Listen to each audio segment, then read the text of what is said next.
Welcome back नाजरीन। फ़ियाज़ साहब, हमने पिछले 10 साल से देखा है कि धरना सियासत की जाती है। सिर्फ तहरीक इंसाफ की नहीं, मुख्तलिफ सियासी जमातें हैं वो बाहर निकलती हैं और वो कभी फैज़ाबाद का मसला देख लेते हैं, कभी डी चौक का इशू देख लेते हैं। मतलब जो हमारा शहर इक़्तिदार है, ये हमेशा धरनों में, जलसे जुलूसों में या इस तरह के एहतजाजों में घिरा रहता है। आखिर इस्लामाबाद को ही टारगेट क्यों किया जाता है? शहर इक़्तिदार को ही टारगेट क्यों किया जाता है? पूरा मुल्क है, जहाँ मर्जी एहतजाज करें, इस्लामाबाद ही क्यों? फ़ियाज़ साहब, हमारे साथ मौजूद है? नाज़रीन, फ़ियाज़ साहब तक आवाज़ नहीं पहुंच रही है, दोबारा उनसे कांटेक्ट करने की कोशिश करते हैं। बाजवा साहब से ये सवाल का जवाब ले लेते हैं। बाजवा साहब, हमने गुज़िश्ता 10 साल से देखा है कि पॉलिटिकली किसी को एहतजाज करना हो, इस्लामाबाद का रुख कर लेता है। किसी ने धरना देना हो, इस्लामाबाद का रुख कर लेता है। किसी ने जलसा करना हो, इस्लामाबाद का रुख कर लेता है। सर, इस्लामाबाद ही क्यों? पूरा मुल्क है, जहाँ मर्जी करें। इस्लामाबाद को ही हर दफ़ा क्यों प्रॉब्लम में, इस्लामाबाद के शहरियों को, पिंडी के शहरियों को क्यों प्रॉब्लम में जो है वो फंसा दिया जाता है हर मरतबा? बाजवा साहब, की आवाज़ नहीं आ रही। हेलो जी, बाजवा साहब, अब आपकी आवाज़ आई है। कुछ आप अपने स्टेटमेंट दीजिएगा। बाजवा साहब की आवाज़ गायब हो गई है दोबारा से। बाजवा साहब की आवाज़ स्टूडियो में नहीं आ रही है।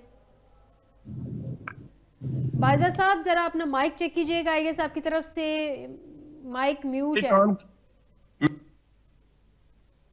नाज़रीन, बाजवा साहब के साथ जो ऑडियो की इश्यूज है उसको फिक्स करने की कोशिश करते हैं। हम जैसे आपसे जी, मुझे आवाज आ रही है। अब आपको मेरा माइक ठीक हो गया? ओके जी, आपकी आवाज आ रही है। जी बाजवा साहब, मेरा क्वेश्चन आपने सुन लिया होगा। मैं ये करना चाहता हूँ कि गवर्नमेंट ने इस सिलसिले में एक बिल पास किया जो बाद में कानून बन गया और एक्ट ऑफ पार्लियामेंट पास हो चुका है। बिल कानून बन चुका है कि आप इस्लामाबाद की टेरिटरी में किसी किस्म का जलसा जुलूस या कोई चीज नहीं कर सकते जब तक इजाजत नहीं मिल जाती। और अगर इजाजत ये बिला इजाजत का कानून है ना। मैं यही अर्ज कर रहा हूँ, बिला इजाजत नहीं कर सकते। लेकिन क्या पाकिस्तान तहरीक इंसाफ ने इस जो इन्होंने एहतजाज का प्रोग्राम तरतीब दिया है, क्या उसकी कोई एप्लीकेशन दी है? कतई तौर पे इन्होंने तरतीब जो दिया है, कोई एप्लीकेशन नहीं दी। ये इससे ज्यादा वायलेंस क्या और हो सकती है? इसके अलावा इस्लामाबाद के जो बिजनेस पर्सन है, जो बिजनेस कम्युनिटी है, वो ऑनरेबल कोर्ट में गए। हाई कोर्ट ने ये ऑर्डर किया कि गवर्नमेंट जो है वो अपनी रेट कायम रखे और किसी भी सूरत, किसी भी किस्म का एहतजाज नहीं होना चाहिए। रेट ऑफ गवर्नमेंट जो है वो कायम होनी चाहिए। लेकिन ये जो पाकिस्तान तहरीक इंसाफ वाले हैं, वो कभी भी कानून को मानने वाले नहीं, कानून को ओबे करने वाले नहीं। वो हमेशा अपनी पार्टी के मुतल्लक जातियात के ऊपर जाती फैसले करेंगे, फाशिज्म की बात करेंगे और वो ये समझते हैं कि उन्हें किसी इजाजत की जरूरत नहीं है। वो स्टेट को कमजोर समझते हैं। तो मैं ये समझता हूँ it's not very good for political party. और गवर्नमेंट ने अपना फर्ज पूरा किया है। गवर्नमेंट की और पीटीआई की वजह से आज जो लोग हैं, जो अवाम है दोनों जुड़वा शहरों के, वो आपस में बहुत ज्यादा लोग परेशान हाल हैं और लोगों के रोजमर्रा के मसाइल बढ़ रहे हैं। आपके इल्म में होना चाहिए कि पेट्रोल पंप्स के ऊपर पेट्रोल खत्म हो चुका है और खाने पीने की अशिया की भी किल्लत होने जा रही है। तो इसलिए मैं ये समझता हूं कि कतई तौर पे जो फैसला ऑनरेबल हाई कोर्ट इस्लामाबाद ने किया है वो बेहतरीन फैसला है और गवर्नमेंट हर हालत में उसको ओबे करेगी और हम किसी सूरत इनको इस्लामाबाद में दाखिल भी नहीं होने देंगे। बाजवा साहब, एक चीज और कंफर्म कर दीजिएगा, क्या तहरीक इंसाफ को, जैसा कि कल बैरिस्टर गौहर से वज़ीर दाखिला ने कांटेक्ट किया, उनको बताया कि ये अदालत के ऑर्डर्स हैं, अदालत का फैसला है, ऑर्डर्स तहरीक इंसाफ की जानिब से ये कहा जा रहा था कि उनको रिसीव नहीं करवाए गए, कंफर्म कर सकते हैं ऑर्डर्स रिसीव करवा दिए गए हैं अदालत के? मैं अर्ज करूं, ये जब एक चीज मीडिया के ऊपर आ जाए, जब एक चीज न्यूज चैनल के ऊपर आ जाए, एक चीज नेशनल लेवल के अखबारात में आ जाए, तो फिर क्या किसी को कोई और या एक बिल पास हो चुका हो, कानून सादी की जा चुकी हो। लेकिन बाजवा साहब देखें, जब जमानत का फैसला आता तो तब भी तो वो चीजें मीडिया पे रिपोर्ट होती हैं, हर जगह होती हैं, लेकिन उसके लिए भी रोक कार्ड जारी किया जाता है, मुतल्लिका जो है वो पहुंचाया जाता है जगह पे, उसके बाद जमानत होती है। तो क्या ये जो अदालती है इस चीज को कंफर्म करते हैं कि ये वाकई में पहुंच गए उन तक, ताकि उनकी जानिब से कोई मजीद इस पे एलिगेशन ही ना रहे कि हम तक पहुंचे ही नहीं है ऑर्डर्स? मैं being student of law and being student of political science and political worker, मैं ये समझता हूं कि वहां जब वो रेट हुई थी उस वक्त उनको भी कॉल किया गया था और उनके नुमाइंदे वहां पे मौजूद थे, लेकिन उन्होंने उनको ऑर्डर्स को लेने से गुरेज किया है। लेकिन हमने उनको इतला कर दिया, गवर्नमेंट ने हर लिहाज से, जो डिप्टी कमिश्नर इस्लामाबाद है उन्होंने उनको इतला कर दिया है। आप ये खबर दे रहे हैं कि पीटीआई के जो लोग थे वहां पे उन्होंने जानबूझ के अदालत से वो ऑर्डर्स लेने से गुरेज किया? Yes of course, it is fact, ये सच्ची बात है। ठीक, फयाज साहब से भी जान लेते हैं। फयाज साहब, आप तो चूंकि शहर इक़्तिदार में ही बैठे हुए हैं, ये जो कोर्ट के ऑर्डर्स थे, बाजवा साहब ये खबर दे रहे हैं कि तहरीक इंसाफ के लोग भी वहाँ पे मौजूद थे जब अदालत ने कहा कि अभी किसी किस्म के एहतजाज की इजाज़त नहीं है, तो तहरीक इंसाफ के लोगों ने वो वहाँ पे ऑर्डर्स लेने से गुरेज किया। अब तक भी ऐसी इत्तलात हैं?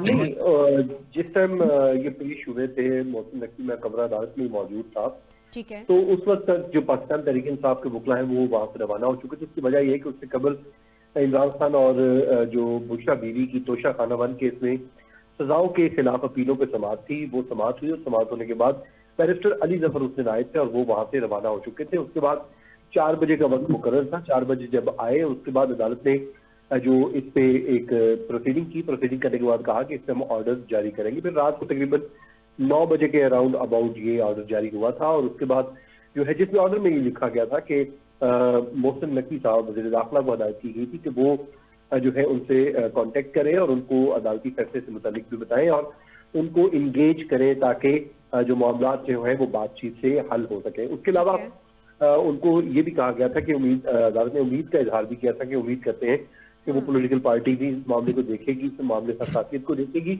और वैसे भी जो एक्ट का नफाज है उसके बाद अदालत ने कहा था कि अगर मामला नहीं बनते तो फिर जो शहरियों की जो है जानो माल की हिफाजत करना वो वफाकी हुकूमत की जिम्मेदारी है, उसको यकीनी बनाए। और फिर एक कमेटी तश्कील देने का हदायत की गई थी जिसमें कहा गया था कि कोशिश की जाए कि उसमें मोहसिन नकवी साहब की सरबराही में जी, ये तो वो अदालती मामला थे जो हमने देखे थे। लेकिन फयाज साहब, मेरा नेक्स्ट क्वेश्चन जो मैंने पहले भी किया, शायद आपसे कांटेक्ट उस वक्त नहीं हो सका, मैंने क्वेश्चन आपसे ये भी किया था साथ कि जितनी भी सियासी जमातें हैं हमेशा शहर इक़्तिदार का रुख करती हैं, उन्होंने जलसा करना हो, जुलूस निकालना हो या उन्होंने किसी किस्म का एहतजाज करना हो, धरना देना हो, शहर इक़्तिदार ही क्यों?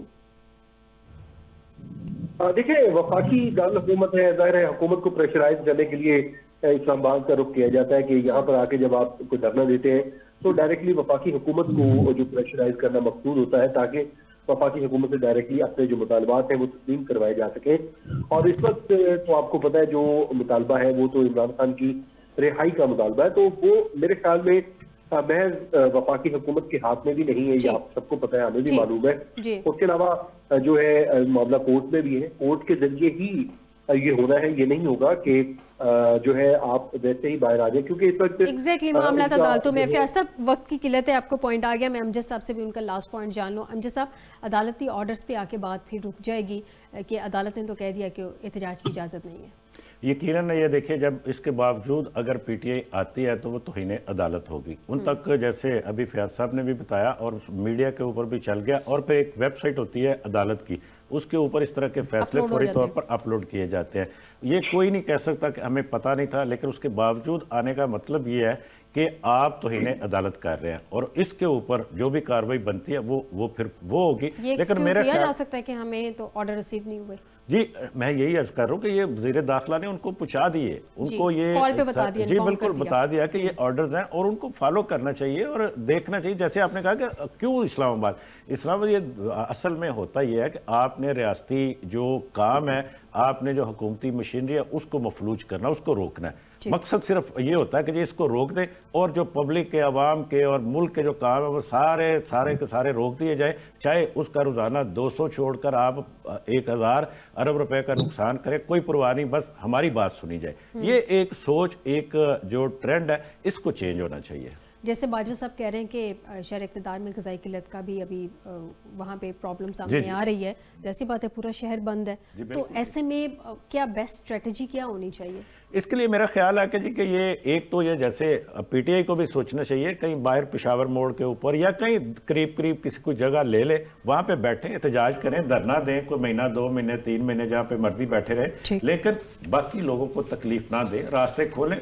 जैसे अभी लाहौर ठीक के है। रास्ते खुल गए, हमने देखा एक कि आज पॉइंट सारा सिलेक्ट कर लें, वहाँ भी अपना एहतजाज रिकॉर्ड करवा लें, जो भी एहतजाज करना है। बिल्कुल पूरे मुल्क को इस तरह से बंद ना करें। बहुत शुक्रिया, तमाम मेहमानों का शुक्रिया अदा करूँगी कि उन्होंने मुझे प्रोग्राम में ज्वाइन किया। नाज़रीन, आज के प्रोग्राम से दीजिएगा इजाज़त। बशर्ते ज़िंदगी आपसे दोबारा मुलाकात होगी। अपना ख्याल रखिएगा। अल्लाह हाफिज़।